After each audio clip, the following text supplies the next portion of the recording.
To you. Marvellous. Fantastic to you. Hi Ian, very good, thank you. Good. Look, we've got players coming back from all over. Is everyone back fit? I'm thinking to believe perhaps of Ben Chilwell, Edward Mendy and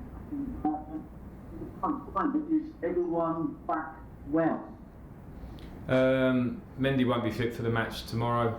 We hope the injury's not too long.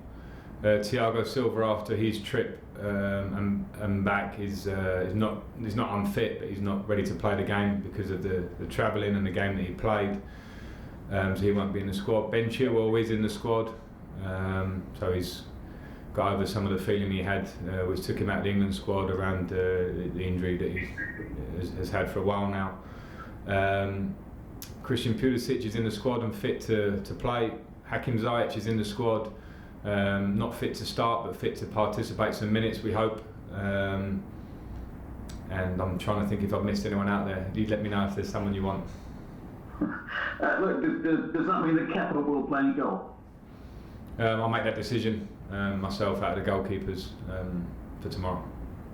And as far as Ziyech is concerned, you want to give him some minutes. He's finally ready to make his debut. How excited are you at that prospect and seeing him on the pitch at the same time as Werner and Havertz? Yeah.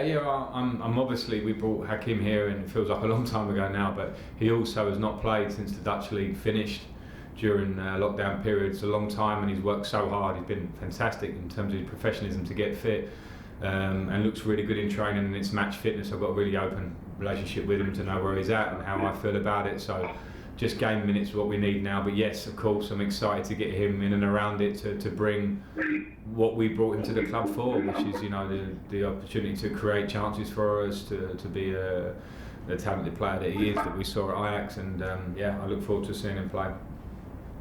It's the first opportunity we have to speak to you since Abraham and Ben Chilwell were at the gathering that they shouldn't have been at. I wonder what you make of that. And with the training ground now in an area facing increased restrictions because of COVID, have you reminded them and the rest of your players about adhering to the rules? Yeah, well, I mean, we've lived in this bubble, as we call it here, for quite a long time now, and we have to make sure we stay on point with that at the training ground. The players also have a responsibility, as do the public now, to follow the rules that we are being told, albeit they're not always massive clarity in them, but that's not an excuse for the lads. They made mistakes. I reminded them of their responsibilities, and from the conversation I had with them, they were say innocent mistakes, but they understood their mistakes, and we move on. And I hope and I expect that it won't happen again. Last one, please, Ian. It's been quite a week off the pitch.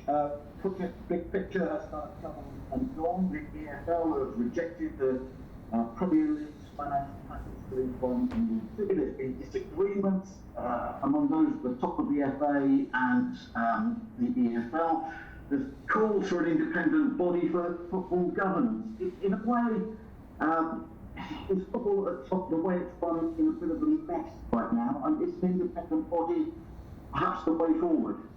Well, I won't use the word mess, but I think if you look across society and you look what COVID's done to the world, we're all in difficult times. So I don't want to be too critical for that, because I think people are trying to find solutions all the time.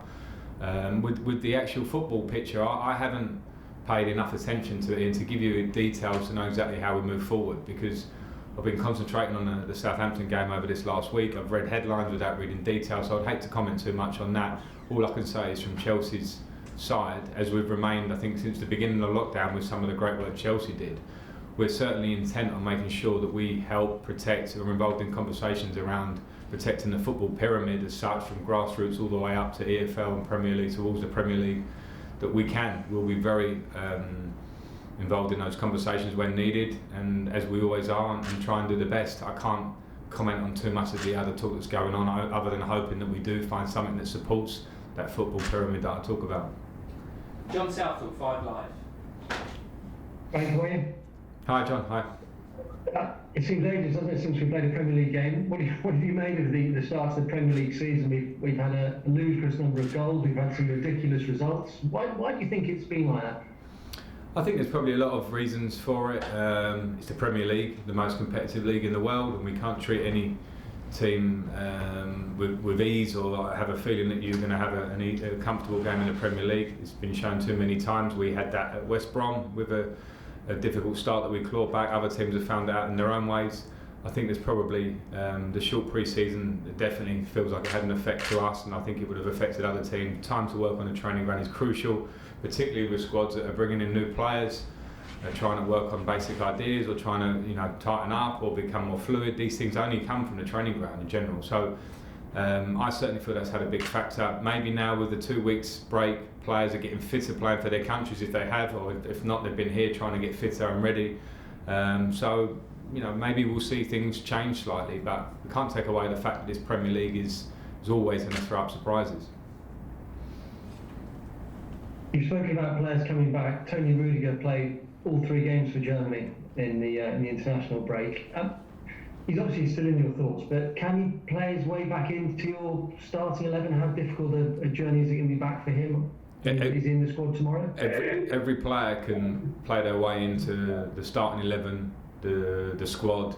That's in every player's hands. That's how I try and work here. It's how I work, is that things I do are always for the best of the team, in terms of best for the club, because we're trying to get results every week. So the players all know that, and the beauty of the window now being shut is that we can get to work and know what the squad is. Everybody knows that they can contribute, and we will need them and rely on them because the amount of games we play, and Tony's the same as every other player on that one. I know international breaks can be difficult, but when you were a player, can it help a player when they come back? I think of players like Mason Mount, Reece James. Do you get extra confidence when you play with England, then you come back to your club and spring in your step? Did you find that? I think at times you can find that, yeah. I think there's definitely some worth in that idea. I thought Reece had a fantastic debut. Mason gets his goal and contributed, in those 2 games that he played. And I think I come back to a point I made before, though, is that where players have not really had pre-season games, have had enough minutes on the pitch, I'm actually happy. Sometimes you might, want to bemoan the fact that a player might go away and play 90 minutes or big minutes in games when they're away because you're kind of selfish and want them for Chelsea. At the moment, our players need games, so I'm pleased with the ones that have played. Liam Twomey, Athletic. Hi Frank. Hi Liam. With Christian and Hakeem now ready to play, is the bigger challenge for you to try and find the right balance of all these attacking players, or is the bigger challenge for them individually to convince you that they deserve to be part of the starting unit? Well, I think any team that wants to compete at the top, towards the top of the league or Champions League, and play in the FA Cup and go through a season, needs more than a one player per position. It needs to be competitive across the front area. We had it last year. We lost William, we lost Pedro, we lost Batshuayi. So we've brought in players that brings us the same level of competition in terms of numbers, and I feel like the quality levels and some of the options we've brought in, of course you bring them in because you want to improve. So it's up to the players, of course. It'll always remain up to them in terms of their performance, and at the same time it gives me nice problems in terms of we can hopefully be selecting players. We can use them through the season. We'll have options to come off the bench. So yeah, I'm happy with what some people might want to call a problem in that area. Okay, last question, Nick Jewell. Hi Frank, thanks for your time. Obviously, he's obviously going to need time to get to full sharpness and everything, but with the blend of him, Pulisic and the other guys in there, is that going to add an extra dimension, creativity and vision-wise, that we haven't seen yet? And obviously we haven't seen it for the obvious reasons of, you've talked about with no pre-season and injuries, etc. Yeah, I think there's been a culmination of things that work. If you're bringing in players, and we brought in some players, I know other teams have in the Premier League, but you're always looking to build relationships over the pitch, whether it be full-backs and wingers, strikers and people playing behind them, midfield players as combinations, centre-backs, goalkeeper who is back four. I think those things can only be worked on, and I think when we didn't have a lot of these players fit already, the ones that we brought in, and now we're seeing that they're starting to get fit, we get some time on the training ground, the relationships on and off the pitch can grow. So I hope that we'll keep working. We've got a lot of work to do. We are not the end product. There are other teams that showed last year and the last 2 or 3 years how long it takes, the work that it takes to become top teams in the world, and we have to do it in our own way, and we're at pretty much the start of that journey in a lot of ways. So the work has begun and it continues all the time to keep trying to improve.